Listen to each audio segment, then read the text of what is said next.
بسم اللہ الرحمن الرحیم۔ میرے محترم بھائیوں اور میری پیاری بہنوں، السلام علیکم۔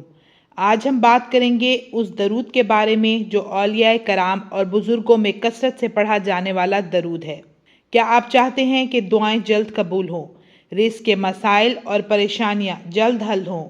تو جس درود کی میں بات کر رہی ہوں وہ ہے درود لکھی۔ نبی کریم صلی اللہ علیہ وسلم نے فرمایا، مجھ پر درود بھیجو، بے شک تمہارا درود مجھ تک پہنچایا جاتا ہے۔ ایک اور حدیث میں ہے، قیامت کے دن وہ شخص میرے سب سے زیادہ قریب ہوگا جو مجھ پر کثرت سے درود بھیجنے والا ہوگا۔ درود اللہ کی رحمت کے حصول کا ذریعہ ہے۔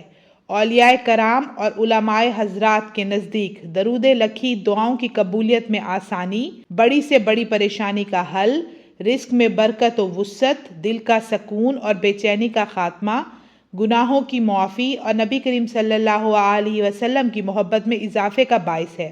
درود لکھی مسلمانوں کے مشہور بادشاہ سلطان محمود غزنوی سے منسوب ہے۔ کہا جاتا ہے کہ سلطان محمود غزنوی کا معمول تھا کہ وہ روزانہ حضور اکرم صلی اللہ علیہ وسلم کی ذات گرامی پر 1,00,000 مرتبہ درود پڑھا کرتے تھے۔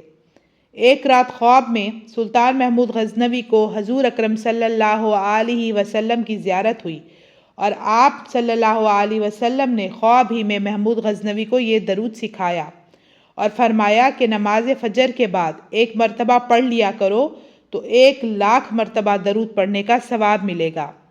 یہ درود گناہوں کی معافی کے لیے بہت اکثیر ہے۔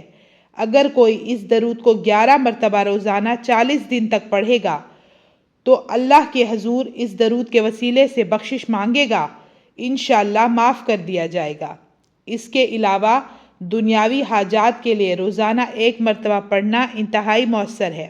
تہجد کے بعد 11 بار پڑھنا وسعت رزق کا باعث ہے۔ جس گھر میں بھی یہ درود پڑھا جاتا ہے وہاں اتفاق و برکت ہوتی ہے اور گھر سے بے سکونی کا خاتمہ ہوتا ہے اور آپس میں پیار و محبت پیدا ہوتی ہے۔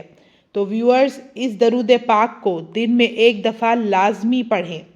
میری اللہ سے یہ دعا ہے کہ وہ ہم سب کے لیے آسانیاں پیدا فرمائے اور ہمیں اپنے نبی کریم صلی اللہ علیہ وسلم پر زیادہ سے زیادہ درود پڑھنے والا بنائے، آمین۔